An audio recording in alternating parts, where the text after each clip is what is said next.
Assalamualaikum warahmatullahi. Bismillahirrahmanirrahim. Alhamdulillahirabbil alamin wassalatu wassalamu ala asyrafil anbiya wal mursalin sayyidina Muhammadin wa ala alihi wa sahbihi ajma'in. Subhanaka la 'ilma lana illa ma 'allamtana innaka antal 'alimul hakim wa la haula wa la quwwata illa billahil 'aliyyil 'azim.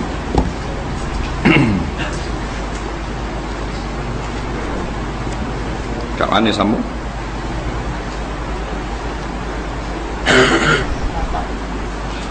Yang ke 8.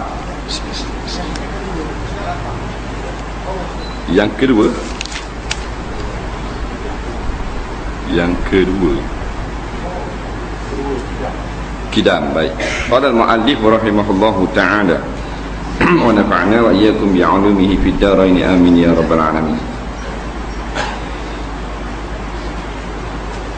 Yang kedua Qidam, artinya sedia. Yang ketiga baqa, artinya kekal. Yang ini wajiblah kita beriktikad Allah Ta'ala itu ada, dan Allah Ta'ala itu tidak ada permulaan bagi adanya. Qidam maknanya tiada permulaan. La awwala li wujudihi, tiada mula bagi wujudnya. Kita ada mula bagi wujudnya. Maksud ada mula ni dulu tak ada, sekarang ada lah. Tiap-tiap yang dulunya tidak ada dikira bukan Qidam, makhluk tu. Allah Ta'ala ni tidak ada permulaan. Dulu ada dah. Dah dulu lagi ada seada-adanya, sehingga yang kita tidak dapat dicapai lagi oleh akal kita yang singkat ini. Itulah maknanya. Apa jua lain daripada Allah ada mula. Langit dulu tak ada, sekarang ada. Kita beranak, kita tengok ada dah langit. Langit dulu pada kita, tapi sebelum ada langit tak ada langit. Allah saja yang ada dengan ketunggalannya. Baqa artinya kekal. Wajib kita beriman yang kekal, yang tak rosak, tak mati, tak binasa hanya Allah. Hak lain punah jahanam habis, rosak belaka. Sebab itulah kita kena bertuhankan Allah Subhanahu Wa Taala. Lain daripada Allah walaupun didakwa sebagai Tuhan akan binasa. Tuhan Firaun, dia buat kuih berala lah apa, acul pur habis dah ni. Butuh. Allah Taala dia tak jenis lagu tu. Dia tidak menerima mati, tak terima hilang, dia kekal sampai bila-bila. Dan sampai bila tak ada keputusan, tak ada putus. Maknanya selama-lamanya, abada. Faham lah? Jadi inilah dua sifat yang membezakan antara makhluk dengan khaliq. Kita makhluk dicipta, Allah Ta'ala pencipta. Kita makhluk akan mati, Allah tidak akan mati. Bila Allah tidak binasa, segala-galanya tidak binasa. Kerajaan Allah pun begitu jugalah. Kekuasaan Allah, ilmu Allah tak binasa. Kita kadang-kadang kekal lagi jasad, tetapi sifat sudah hilang. Umpamanya tubuh ada lagi, penglihatan tak ada dah. Tubuh ada lagi, telinga tak dengar dah. Kadang-kadang ada dah jasad, tak dengar lagi, pasal kecil lagi, baru 4 bulan duduk dalam perut mak, ada dah. Body jasad, chassis tu ada dah.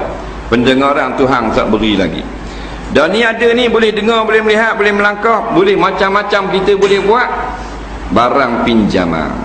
Bila barang pinjaman bukan hak kita. Kalau mengaku barang pinjam hak kita, memang tak pakai orang tu. Mana-mana kampung kita pergi, tak kira lah, ada seorang tu dia pinjam kereta orang. Dia kata kereta dia baru beli, padahal pinjam.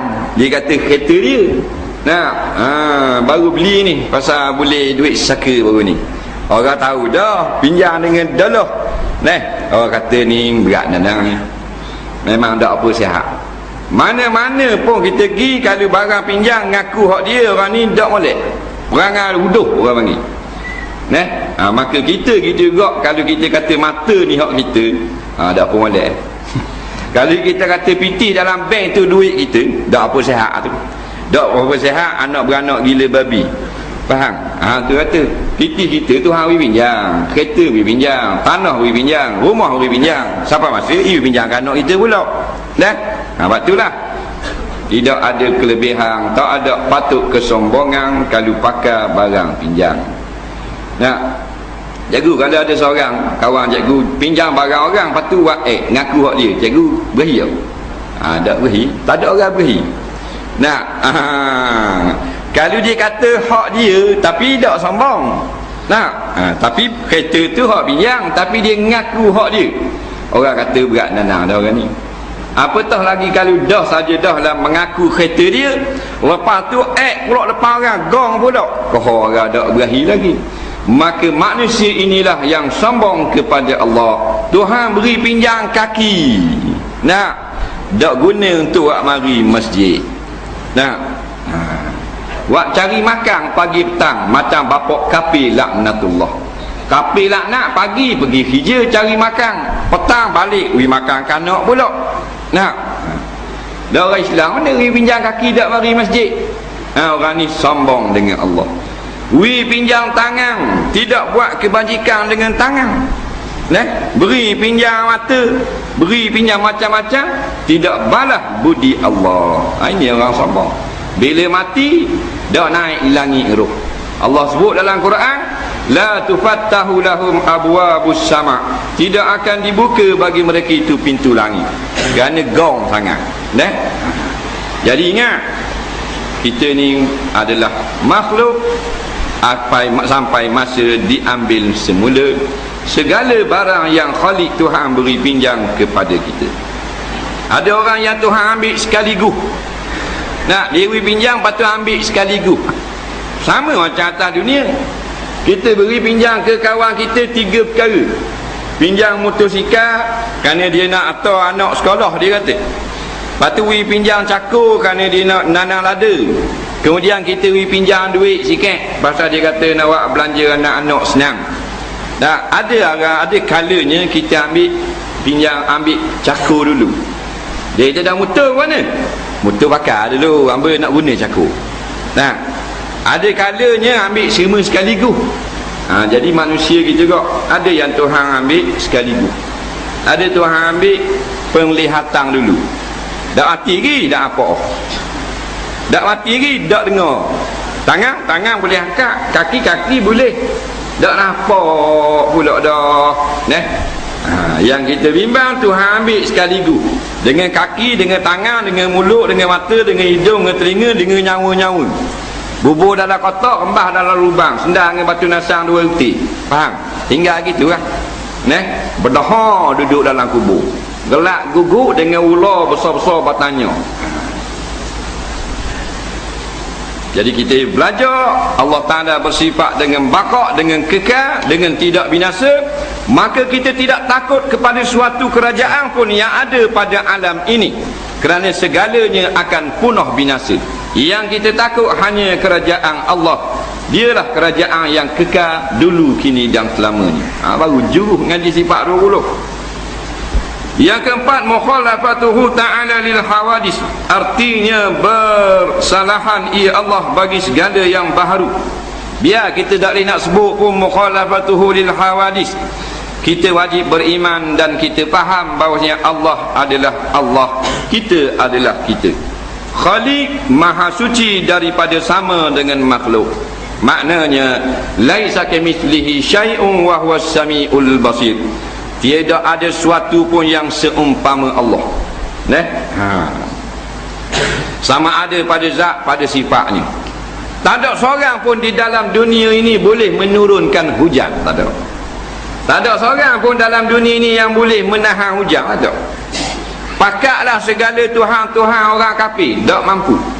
Tuhan orang Kristian, Tuhan orang Yahudi, Tuhan orang Majusi, Tuhan orang Buddha, Tuhan orang Hindu. Tuhan Hindu paling banyak, berjuta-juta ekor Tuhan. Dia pakatlah buat joint venture, puak-puak Tuhan, satu company, satu syarikat, nak menurunkan setitik hujan. Tak mampu.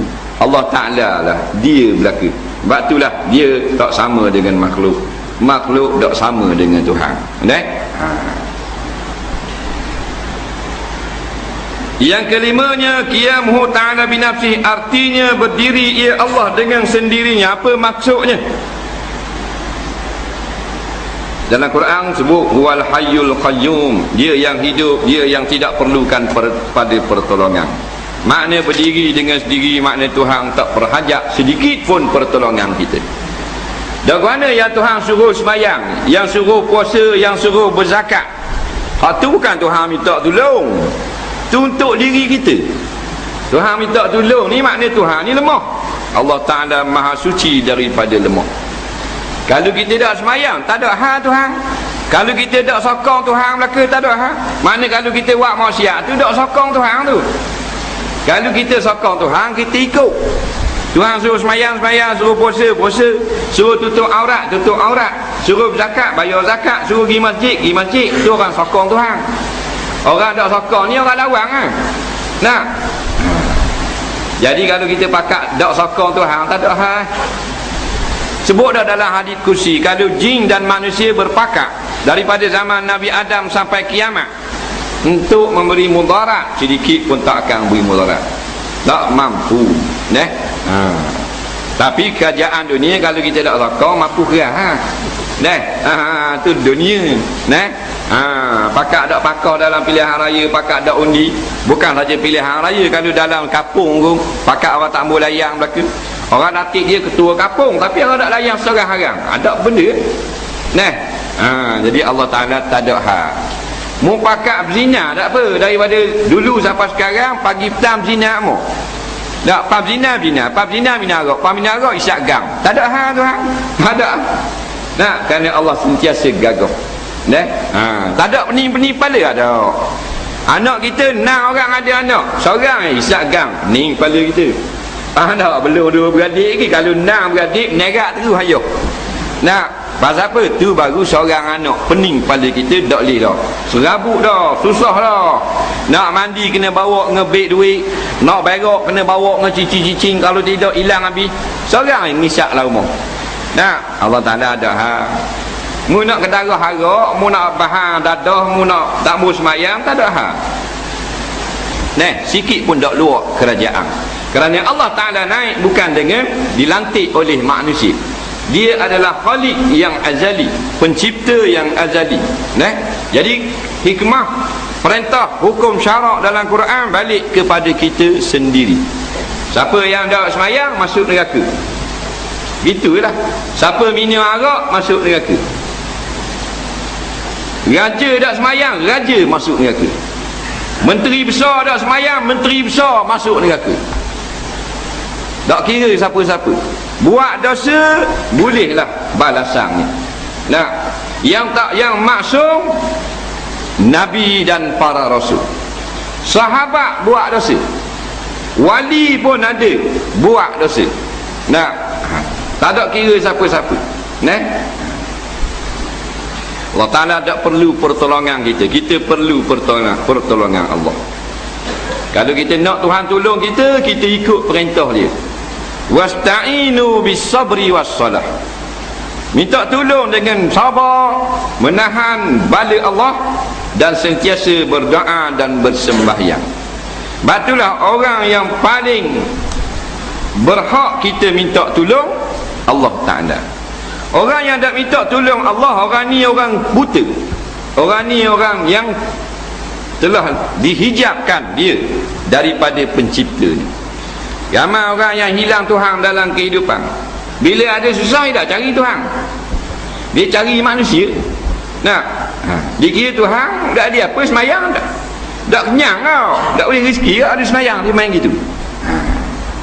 Ini semua dengan sebab kejahilan. Kita boleh minta dengan manusia, minta tolong, tetapi hakikatnya Allah yang memberi tolong. Sebab tu kita diulang-ulangkan dalam semayang, iyyaka na'budu wa iyyaka nasta'in. Akan dikau kami sembah dan akan dikau kami minta tolong. Dah tu minta tolong orang, minta tolong kat sikit ni, kereta dekat ni, bahan dia air, tolong kat tolak. Tu boleh Tapi yang mengizinkan Allah Ta'ala. Tolong kau tengok rumah, tolong kau obat, tolong kau begini begitu, tolong kau beki. Tu tolong sama makhluk. Tapi ingat Allah Ta'ala yang menjayakan. Yang keenam, wahdaniyah artinya esa. Allah Ta'ala tidak berbilang, satu saja. Orang Majusi kata Tuhan dua, Tuhan gelap, Tuhan nur. Tuhan gelap iaitu Tuhan zulmah, dan Tuhan terang, Tuhan nur. Dua Tuhan. Yang paling banyak Tuhan orang Hindu, orang India, 1,200,000 Tuhan. Banyak Tuhan. Kalau cerah lanjutnya 40 ekor tak. Kalau tangan dan Hanuman, Ramayana, Krishna, macam-macam peseng. Dah, itu semua bukan Tuhan. Itu seming. Batu kapur. Sebab tu kita ada la ilaha illallah. Tiada Tuhan, hanya Allah Ta'ala. Allah saja Tuhan. Hak lain bukan Tuhan. Batu orang yang mengatakan ada Tuhan lain daripada Allah, orang ini tidak betul akalnya. Batu orang kafir tidak boleh menandingi kebijaksanaan orang beriman. Kerana orang beriman, dia kata Allah itu Tuhan. Orang kafir kata Allah bukan Tuhan, benda lain Tuhan. Jadi kalau yang benda yang salah dia pegang, bijak kat mana? Bijak kat mana? Walaupun dia seorang profesor, tak bijak. Dia ni profesor bodoh. Apa bodoh? Pasal dia agama kafir. Kalau orang yang cerdik mesti beragama, beriman, mesti Islam. Dak ni dia pakar matematik. Tak kira pakar tak pakar pun, tapi dah Tuhan tak jumpa jari, bukan pakar. Adik-beradik lembu. Walaupun doktor PhD, anak beranak hayawan, tapi jahat daripada lembu. Faham? Sebab tak kenal Tuhan sendiri. Dan kalau orang kata barang salah, takkan kata bijak. Allah itu Tuhan yang sebenar. Allah ni ilahun fis sama' wa ilahun fil ardi. Allah ni ada Tuhan pada langit dan pada bumi. Tiba-tiba profesor ni kata bukan Allah Tuhan, Tuhan lain, dia sembah berhala. Maka dia kata barang yang salah. Kalau kata barang yang salah, orang ni mesti tak pandai. Kalau kita tanya 5 × 5 berapa, profesor tu jawab 9, takkan kita kata pandai. Maknanya bodoh. Pandai anak aku. Itu hak maknanya hak payah, hak lebih mudah lagi, iaitulah takkan berhala boleh mencipta langit dan bumi. Jadi orang kafir tidak ada yang bijak daripada orang Islam. Bijak dia kok pihak lain, kok pihak menipu orang Islam. Ni 2-3 hari ni duk sibuk dalam TV, beritahu maknanya Presiden Amerika Barack Obama harap dan minta supaya Israel menghentikan pembinaan penempatan haram di Palestin. Orang Arab pun dengar suka selalu, agak bodoh. Faham? Mereka kata Israel janganlah terlampau keras kepada orang Palestin. Suka orang Arab. Padahal belakang dia peluru tembak biar mampu habis. Ini bodohnya orang Islam bila mereka meninggalkan ajaran Al-Quran dan hadis. Al-Quran mengata jangan kamu berbaik-baik dengan orang Yahudi, hendaklah dibunuh mereka itu. Faqtuluhum haitsu saqiftumuhum, hendaklah kau perangi orang-orang Yahudi di mana saja kamu berjumpa dengannya. Dan kita dah ikut Quran jadi hina. Habis jadi hina. Habis dijajah oleh orang kafir. Arab Saudi dijajah oleh Amerika, Mesir dijajah oleh Amerika, Palestin dijajah oleh Israel, Iraq, Afghanistan dijajah oleh orang putih. Pakistan dijajah oleh orang Amerika, laknatullah. Habis licin. Pasal apa? Mereka tidak berjihad, berjuang menentang pendudukan sebagaimana yang dianjurkan oleh Al-Quran, kerana mereka tidak berpegang dengan Quran. Siapa yang pegang Quran, maka Allah angkat dia mulia. Tidak ada negara yang boleh takluk dia. Tu. Padahal duk main ngatik dalam masjid, subhanallah, subhanallah, subhanallah, subhanallah, subhanallah, subhanallah, subhanallah. Habis orang Palestin kena bunuh. Kalau main ngatik saja, tak ada perang Badar, tak ada perang Uhud. Dia gitu. Yang ketujuh, kudrat artinya kuasa. Yang kedelapan, irada, artinya berkehendak. Allah Ta'ala bersifat dengan kuasa. Dan kita ada kuasa ke? Kan kita tengok ahli jawatan kuasa. Tu nama saja. Kampung. Faham? Ahli jawatan kuasa. Pihak jawatan kuasa. Pihak berkuasa. Hak tu select nama. Kuasa sebenar tak ada. Yang berkuasa hanya Allah. Inna Allah ala kulli syai'in qadir. Sesungguhnya Allah Ta'ala ala kulli syai', atas segala sesuatu, qadirun. Bukan qadirun, qadirun, fa'ilun. Sangat-sangat hebat kekuasaan ni. Tak boleh lawan. Dan Tuhan nak berlaku-berlaku. Raja jadi hina, orang hina jadi raja. Tu Allah Maha berkuasa. Kita kuasa ni sekadar Tuhan beri ya. Boleh akad tangan, boleh akad tangan. Boleh akad seming 25 kilo ke apa cikgu? Seming 50 kilo. Cikgu tahu dia rajin waktu turun seming lori. 50 kilo boleh akad. Siapa beri kuasa? Allah Ta'ala beri. Dah kuasa aku, bukan kuasa Tuhan. Hoi, motor cakap gitu. Kuasa Tuhan. Kalau kuasa mu boleh akak sama sampai masa kena penyakit angin. Orang Arab panggil rihul ahmar. Angin merah, rih, angin merah. Sebut dalam hadis rihul ahmar.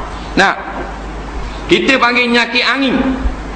Orang putih panggil stroke. Kau pandai nak bagi apa pun. Badminton ke apa kau pandai lah. Dah kau ni tak liakat. Tengok orang kaya-kaya, tak usah tengok orang miskin. Tengok orang kaya, orang kena angin. Ni bukan datuk ni boleh. Dah liakat tangan.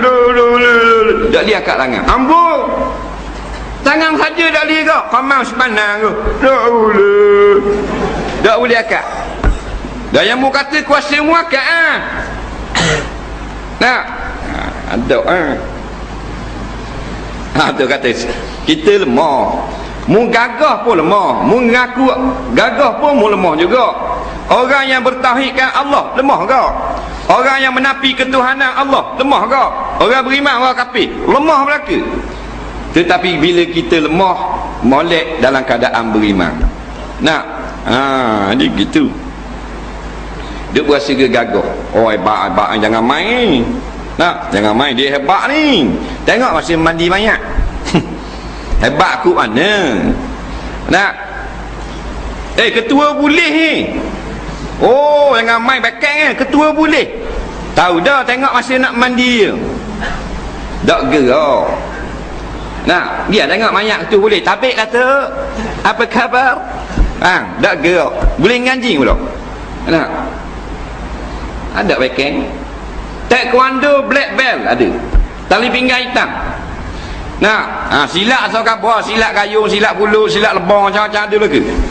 Mandi minyak, bukan mandi minyak, minum terus minyak. Nak mati ada duduk situ lah. Tak gerak. Mari orang tukang mandi pusing, buang luar dalam, buang baju tak lawan sikit. Waktu kerih 13 luk ambil di Pulau Jawa tak lawan sikit. Dah mana kuasa? Ada. Mu taekwondo ke, mu judo ke, karate ke, silat puluk ke, ada. Mampu kerah barang tanah itu senyap sunyi, tak lawan sikit. Dah kalau kuasa sungguh, gagah semua. Allah Ta'ala berkehendak. Maksudnya segala yang berlaku adalah dengan kehendak Allah. Masya Allahu kana wa ma lam yasha' lam yakun. Apa yang Tuhan kehendak, kana ada ia. Kita nak kahwin lah, kita pun merisik lah, bertunang dan sebagainya. Bila Tuhan kehendak, boleh jadi isteri kita. Tapi kalau Tuhan tidak berkehendak, tak jadi apa. Molek-molek ada dah, habis banyak dah, bertahun dah. Kasih saja 13 tahun. Atau barang masa tunang je 13 kah. Faham? Malam nak nikah, nak balohannya, tak jadi. Faham? Hak puang tambah ke hak pengantin laki-laki.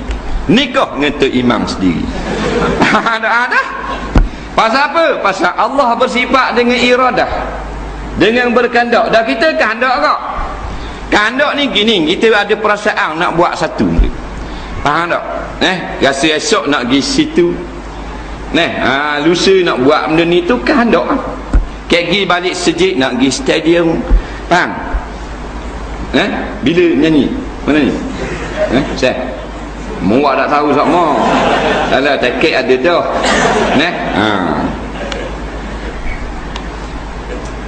Tetapi kenapa ada juga kehendak kita tidak berjaya? Menunjukkan Allah Ta'ala lah sebenarnya iradah yang berkehendak.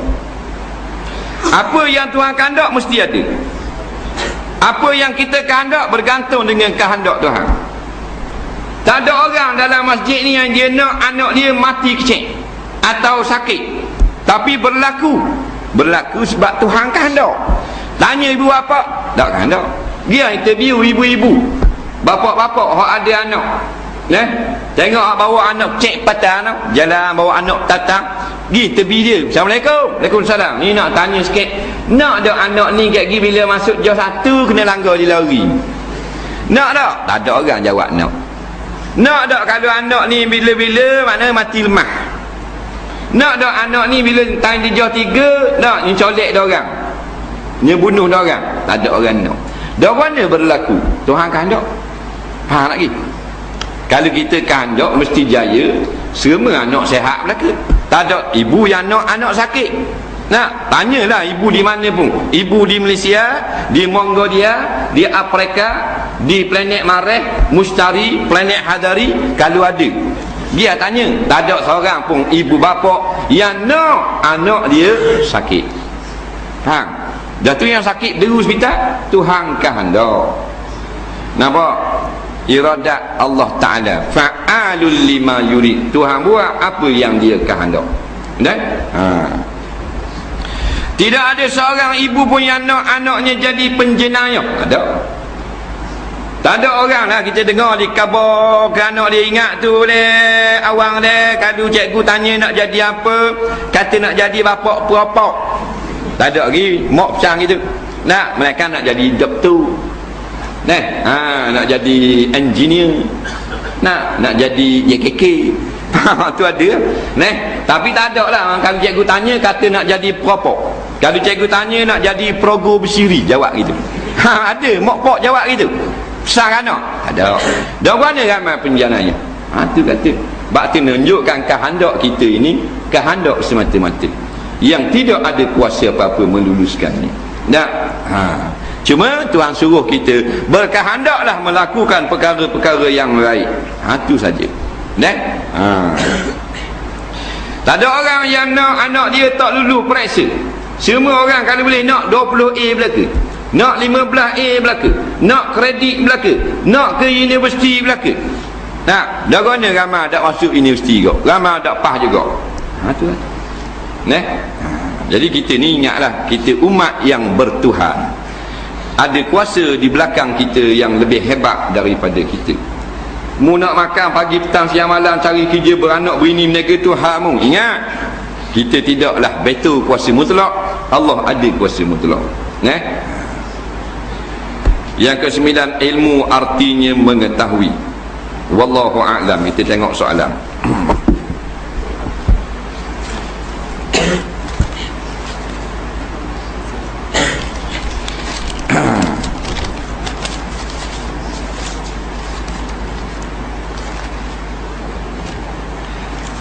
Saya ada dengar baru-baru ini yang kalau kita takbiratul ihram kena masuk niat. Yang wajib ada dalam niat ialah saja ku solat fardu zuhur, yang lain tak apa. Tapi selama ini saya solat masuk niat macam ni je, saja ku semayang zuhur kerana Allah Ta'ala.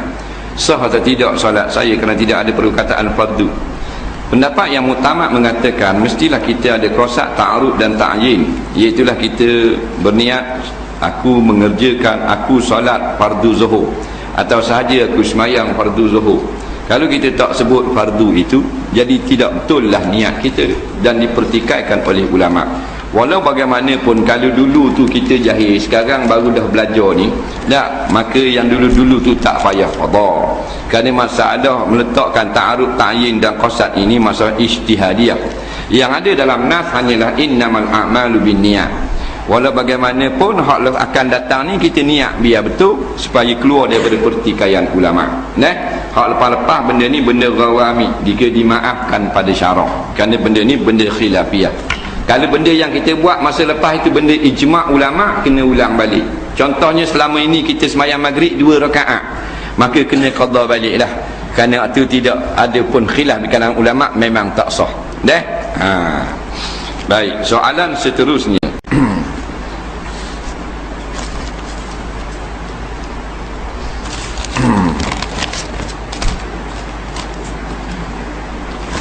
Apakah hukumnya menyimpan kuku? Tu je lah, tetap sah.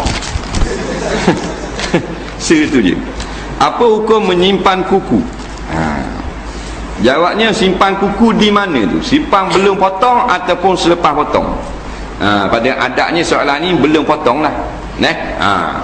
Baik, ingat baik kuku kita. Ini ulama' sebut, kita tak pandai. Kuku kita sunat kita potong sama eres dengan isi. Nampak? Mana kita potong biasa apa kat tepi tu dah. Bukan apa tu berisi. Faham tak? Itu sunat. Dan harus kita taruh panjang keluar dari lebih pada hak dia, tapi jangan lebih pada jari. Faham lagi? Maknanya putih sikit sampai dengan hak jari ni saja. Faham lagi? Boleh. Lebih daripada itu makruh. Mana panjang daripada jari. Jari kat ni je, kuku sampai sini. Faham lagi? Makruh. Sama panjang dengan jari harus. Tapi pendek sampai tepi ni sunnah Nabi. Faham? Panjang sampai gini macam perempuan haram, macam orang kafir. Faham? Dia gitu. Lepas tu lepas potong tu sunat tanam. Kerana sahabat radhiyallahu anhum mereka tanam kuku. Kita kepik lepo gitu. Lepo kuku. Ni lek bertiga api lak kepik kuku. Dah sibuk kan. Pakai lepo kau dikat kita. Masuklah raga je keke. Dah molek-molek ada.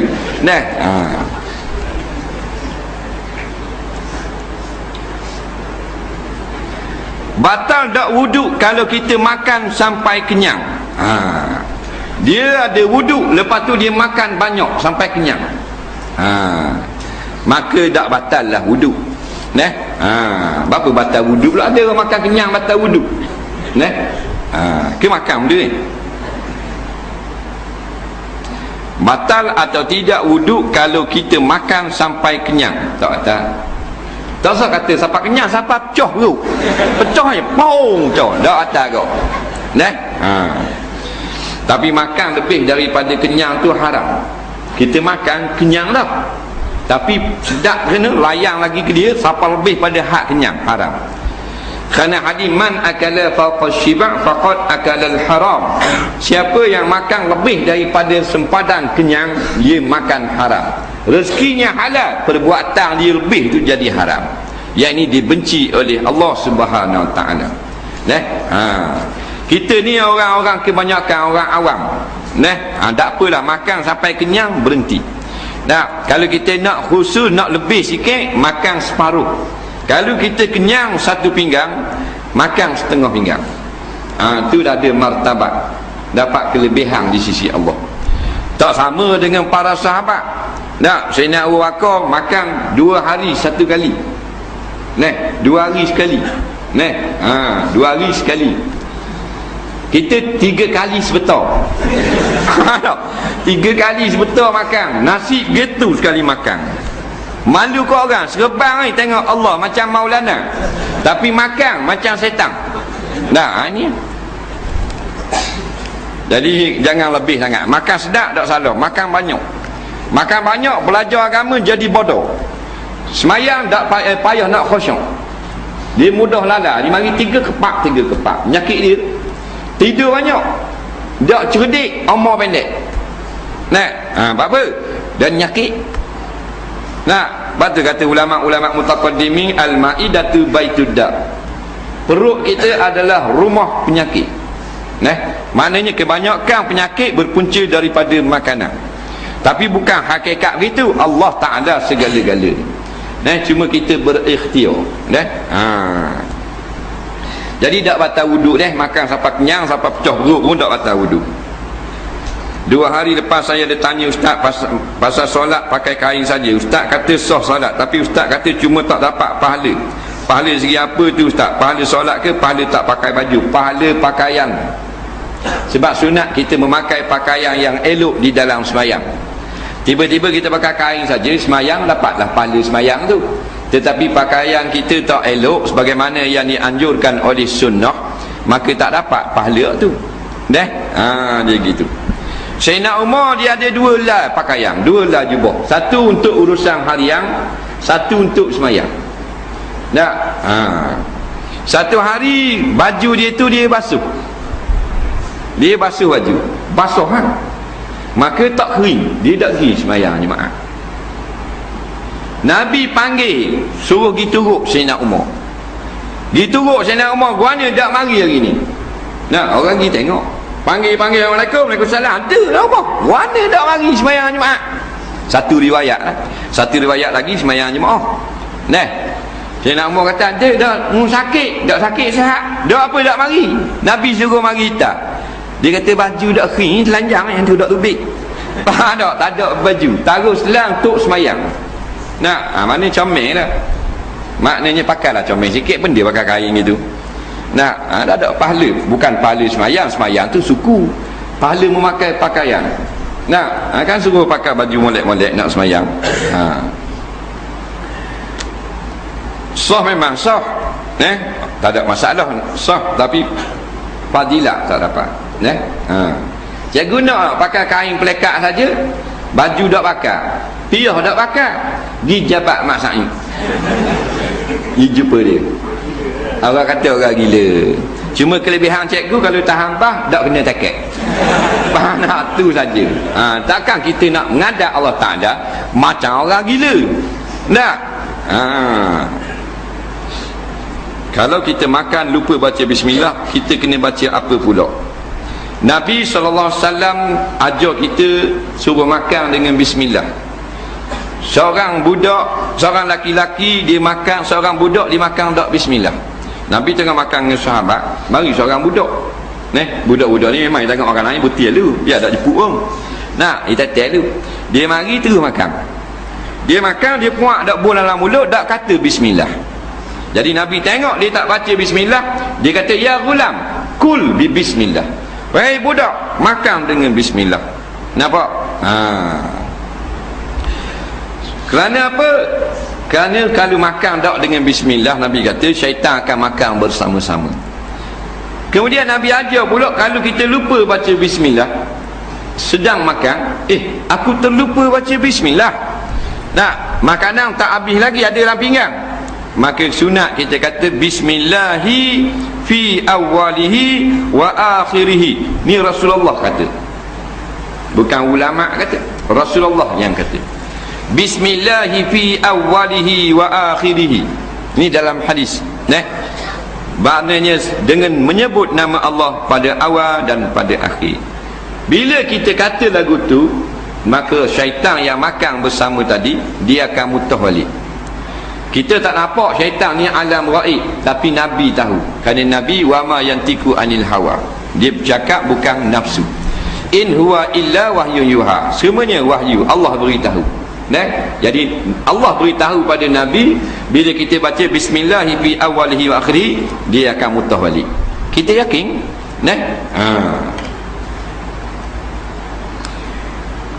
Saya suka tengok orang pakai jubah dan serban. Saya pun minat, tapi saya malu, takut orang kata apa-apa.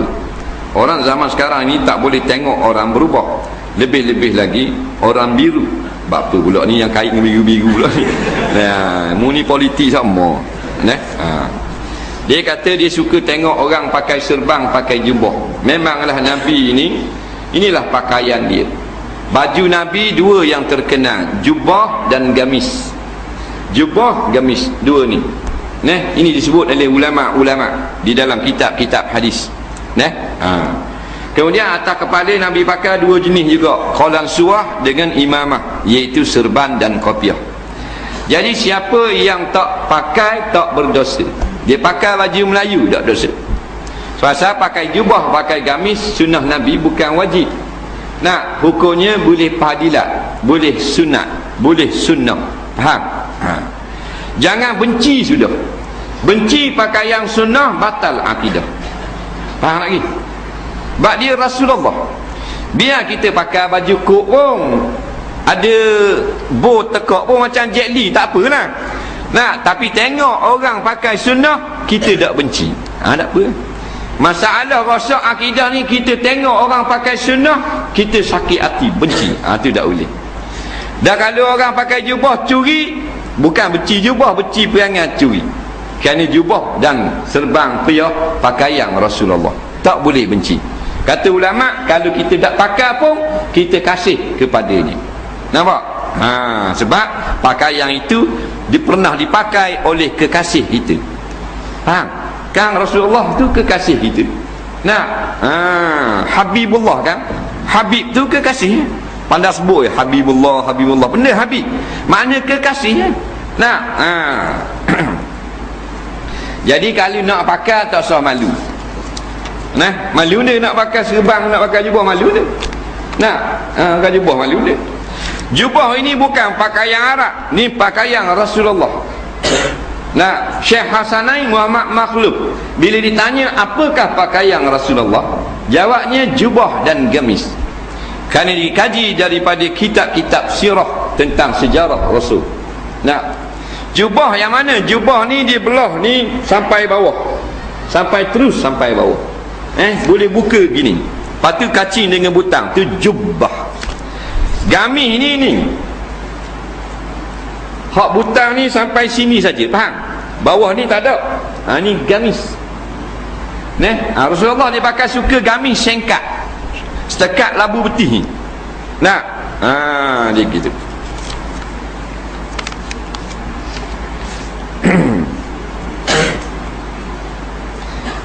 Kalau kita tengok pakai jubah, kalau hak buat maksiat ada nak orang Arab, tu bukan pakaian Rasulullah tu. Jangan kait pakaian Rasulullah. Kalau kait dengan pakaian Rasulullah, tak jadi lagu tu. Tu pakaian budaya kita kira. Jangan kata itu sunnah Nabi. Nah, sebab orang Mesir pergi minum arak pakai jubah. Orang Arab Saudi pergi ke Beirut, pergi ke apa benda ni, Lebanon, minum arak, whisky, pakai jubah, pakai serban. Hak tu bukan serban sunnah, tu serban syaitan. Hak tu bukan jubah Rasulullah, jubah iblis. Faham tak? Kalau pakai jubah Rasulullah, tak minum arak. Kalau pakai serban Rasulullah, tak main judi. Nah,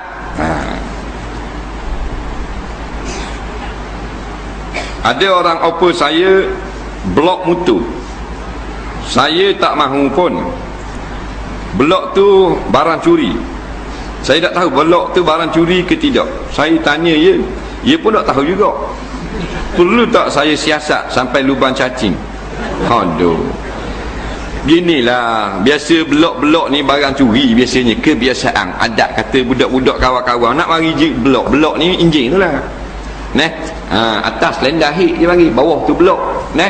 Biasanya budak-budak ni barang curi, melainkan kita yakinlah dia kena balik pada uruf. Kemungkinan benda tu curi, kemungkinan benda tu hak dia. Tapi adat kata kalau budak-budak learning, kebanyakannya barang curi.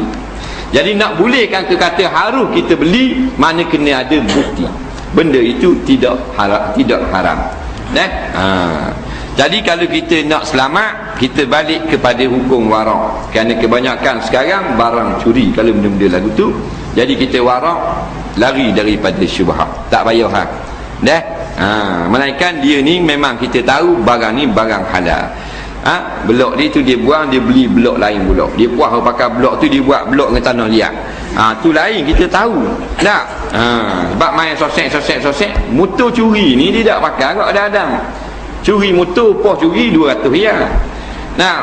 Wagi ke tokang dia, tokang jual 800.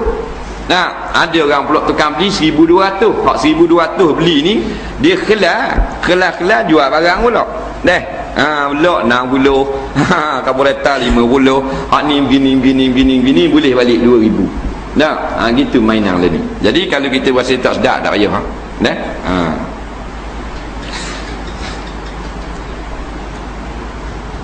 Apakah beza mutlak dengan muqayyad?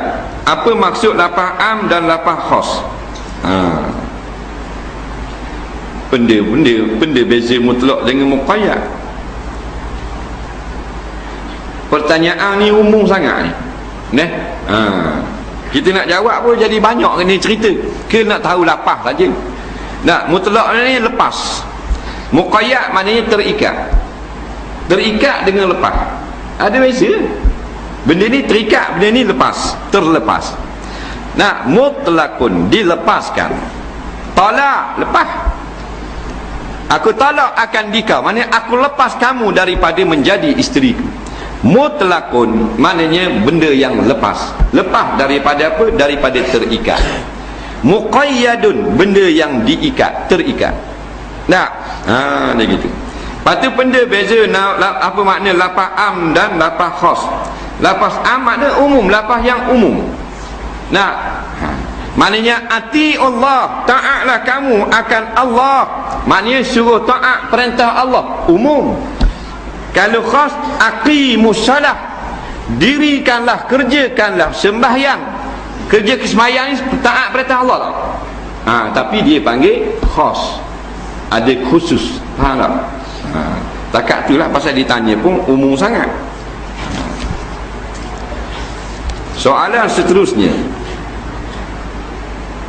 adakah lagi terdapat keadaan yang menjadikan makmum itu masbuk selain tidak sempat bersama imam pada awal salat jemaah? Ya, iaitu pada saat rakaat yang lain. Makmum ini dia terlupa umpamanya untuk naik, kerana dia ingat makmum imam tak naik lagi pada tahiyat awal. Dan kan tu imam naik dah, tetapi tak berbunyi tu imam tu naik tu. Umpamanya lalu motosikal, bising, tak dengar tu imam naik. Dia ingat duk tahiyat mana tu imam lama ingat tahiyat ni, tahiyat awal. Padahal tu imam naik dah. Dia baru sedar tu imam telah naik, dia pun baru naik. Bila baru naik, tu imam rakaat. Bila tu imam rakaat, makmum yang baru naik dari tahiyat awal wajib kena rakaat. Katanya Syekh Ibn Hajar, kerana dia adalah makmum tu masbuk, tak sempat masa menghabiskan Fatihah. Tu contoh. Saya punya seorang anak laki-laki yang cukup payah bangun tidur sembahyang subuh, sudah puas saya kejut tapi tak bangun. Akhirnya bangun juga pukul 7.30, dekat pukul 8 baru boleh sembahyang subuh. Umur 20 tahun lebih dah. Macam mana harap ustaz dapat tolong bagi petua dan atau ayat Quran yang boleh saya amalkan? Payah bangun, jadi kita tolong gerak lah. Gerak tak bangun, gerak apa benda sabah tak gerak tak bangun. Dia kalau kata payah bangun sendiri, itu ramai lah. Payah bangun sendiri, cikgu payah bangun sendiri tau. Mudah. Tidur payah. Tidur payah, bangun mudah cikgu. Pelik ni. Kena pergi cek cikgu ni. Jadi pertama kalinya budak tu kena tidur awal, baru bangun awal. Mudah bangun, jangan beri tidur lewat. Kalau kita beri tidur lewat, maknanya bangun pagi sudah mestinya susah. Nak bangun dia kaedah gitu. Tidur manusia ni 5 jam. Nah, 5 jam mana boleh kita gerak, mudah bangun. Bukan 8 jam tidur. 8 jam tu doktor. Dalam sisi syarak tidur 5 jam. Kalau tidur siang 3-4 jam, malam 4 jam, siang kita tidur juga sejam, jadi 5 juga cukup. Kalau kita tidur 8 jam pendek umur. Nah, sebab kalau umur kita 60 tahun, bermakna kita tidur 20 tahun. Nah, sebab 8 jam 1/3 daripada 24 jam. Nah, jadi kalau 60 tahun 1/3 nya 20 tahun. Tidur benda pada 20 tahun. Tak? Naga tak siapa 20 tahun tidur. Nah.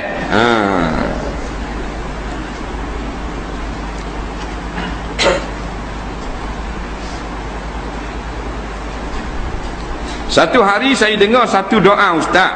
Doa tersebut diakhiri dengan menyebut nama Nabi Muhammad SAW. Soalan saya, apakah maksud doa tersebut dan dari mana boleh saya rojok doa tersebut? Doa mana cikgu? Dia kata saya baca satu doa yang disebut nama Nabi. Doa mana? Doa ni, kalau tak silaplah, Allahumma inna nas'aluka min khairi ma sa'alaka minhu nabiyuka Muhammad sallallahu alaihi wasallam. Doa tu kok.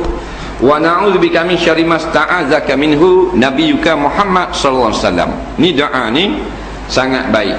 Maksudnya, ya Allah, ya Tuhanku, aku memohon, aku minta kepadamu daripada kebaikan apa yang telah diminta oleh Nabi Muhammad sallallahu alaihi wasallam. Aku berlindung kepadamu daripada keburukan apa yang Nabi Muhammad telah berlindung daripada kamu. Ini doa sahabat. Asal daripada Nabi SAW. Disebut di dalam kitab apa benda ni, Al-Azkar An-Nawawi rahimahullahu ta'ala. Satu doa yang diamalkan oleh para sahabat. Jadi kalau nak kena tulis jumpa belakang masjid tu, kita tulis tak mahal pisah sikap. Tu buat lolok je tu. Macam mana cara kalau kita nak dapat perempuan solehah, sedangkan kita pun tak layak nak dapat orang macam itu? Dia ni tak soleh tapi nak isteri solehah.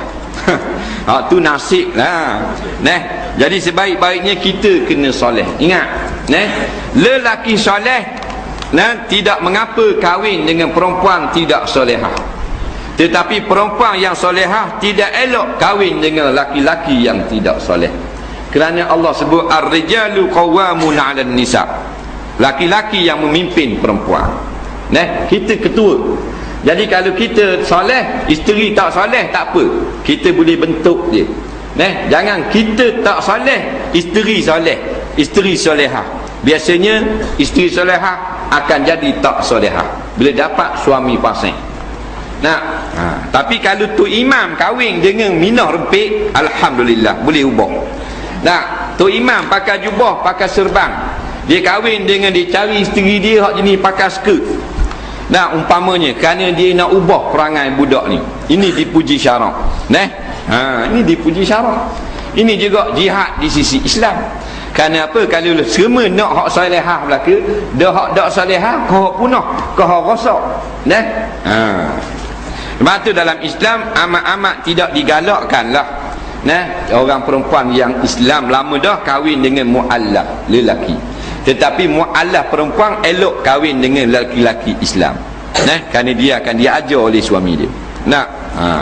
Biasa kalau kahwin dengan lelaki-lelaki fasik lah yang berlaku, isteri solehah, daripada jibak besar jadi jibak cek, daripada jibak cek kembar ratung terus je ni. Pasal dia kalah dengan suami. Jika kita angkat tapak tangan masih basuh anggota wuduk, yang mana? Yang pertama, adakah ia jadi mustakmal? Dia angkat tapak tangan masih basuh anggota wuduk, dia basuh gini, dia tolak gini air, lepas tu dia angkat tangan, jadi mustakmal ke tak? Jawabnya memang jadi mustakmal. Dia gitu. Contohnya masih basuh muka, yang pertama masih belum rata, lepas tu kita angkat tangan dari muka, lepas tu kita sambung balik basuh muka, adakah ia jadi air mustakmal? Jadi kalau kita ambil air, kita sapu gini, lepas tu kita angkat tapak tangan, kita buat gini pula, jadi kata ulama jadi air mustakmal, atas ni buh sini pula. Tapi kalau kita basuh sini dulu, kita jiru, dah habis sini, kita jiru air lain pula, basuh sini pula, tak apalah tu. Dia gitu kaedah dia. Jadi hak senangnya kalau basuh muka, kalau zaman Rasulullah, sahabat turun cuah atas tangan Nabi. Nabi tak ada gitu. Bubuh penuh-penuh tu letak gini. Dimaafkan pada syarak, tak ada apa-apa tu. Takkan nak buat gini, akak-akak itu. Jadi sekaligus dia gitu. Kalau kita ni ada pahit lagi mudah, buka pahit tak berhenti sama air, tak ada hal mustakmal, tak berlaku. Kalau ada qadah tu senang, lendang muka terus dalam qadah. Soalan, ada dua lagi soalan. Betul ke saya kata kalau kita melakukan jima' pada malam Isnin dan malam Jumaat dengan isteri kita adalah mengikut sunnah Nabi sallallahu alaihi wasallam menurut satu riwayat. Tapi ada satu riwayat yang lain mengatakan Rasulullah tidak menentukan dengan malam-malam mana jima'. Tak ada masalah. Kerana hadis ini bukanlah hadis yang menunjukkan menentukan waktu jima' dan waktu ini tak molek dan sebagainya. Tapi ada dalam riwayat-riwayat yang lain yang mengatakan bahawasanya Nabi menjima' isterinya pada malam Jumaat dan malam Isnin. Tapi harus kita beramal dengan hadis ini. Walaupun hadis dhaif boleh, kerana ini masuk dalam fadailil a'mal. Tentang fadail boleh. Ini bukan masalah nak menghukum. Jadi tak ada masalah. Apakah hukum berwirid? Kerana dengan kuat dan perlahan berwirid. Apakah hukum simpan kuku? Jawab dah. Jadi kita jawab hak berwirid saja. Menjadi soalan yang terakhir pada malam ini. Wirid tu wirid apa benda? Nah, apa makna wirid? Apa beza wirid dengan zikir? Malam ni kita tahu. Nah, zikir lepas semayang lain. Nah, kalau kata zikrullah, az-zikru maknanya mengingat Allah atau menyebut Allah. Sawa'un kana fil qalbi awil lisani. Sama ada kita sebut Allah pada hati. Zikir ke? Dia duduk dengar Allah, mu yang maha esa, mu yang maha gagah. Zikir ke dia panggil? Kita sebut di mulut subhanallah, zikir juga. Nah, jadi di mana-mana zikir pun bila kita amalkan dia menjadi wirid. Jadi makna wirid adalah amalan yang telah kita istiqamah. Itu wirid. Kalau kita baru membaca zikir tersebut, kita dengar dalam satu buku bahawasanya Rasulullah membaca surah Al-Mulk atau Tabarakallazi pada malam hari sebelum tidur. Kita pun malam tu kita start baca, maka itu bukan wirid. Tapi kalau tiap-tiap malam kita baca, itu adalah wirid. Lepas semayang, kita tiap-tiap lepas semayang mesti kita kata astaghfirullah, astaghfirullah, astaghfirullahal azim. Sama-sama hak selalu kita baca tu dipanggil wirid. Tapi kalau kita sebut saja dipanggil zikir. Itu beza ni. Jadi hukum wirid ini ada kalanya yang terakhbar daripada yang lain. Dalam bab doa, zikir, wirid, yang paling baik yang Rasulullah amal, yang sahabat, yang ulama, yang maulana, yang syekh, hak tu kemudian. Yang paling tinggi Rasulullah. Laqad kana lakum fi Rasulillah uswatun hasanah. Bagi kamu yang terbaik kalau kamu nak ikut hak Rasulullah. Jadi termasuk zikir yang terbaik, zikir Rasulullah. Doa terbaik, doa Rasulullah. Wirid terbaik, wirid Rasulullah. Pakaian terbaik, Rasulullah. Cakapan terbaik, Rasulullah. Itu kan. Tapi kita boleh baca wirid, zikir yang tok guru kita tulis, syekh kita bagi, maulana kita tulis, tuan guru kita bagi, tak salah. Cuma kita wajib berintikad yang paling tinggi martabatnya yang diamalkan oleh Rasulullah sallallahu alaihi wasallam. Wallahu a'lam. Bismillahirrahmanirrahim. Allahumma anfa'na bima 'allamtana wa 'allimna bima yanfa'una. Rabbana zidna 'ilma. Rabbana atina fid dunya hasanah fil akhirati hasanah wa qina 'adzabannar. Wa sallallahu sayyidina Muhammadin wa 'ala alihi wa sahbihi wasallam. Walhamdulillahirabbil alamin. Assalamu alaikum warahmatullahi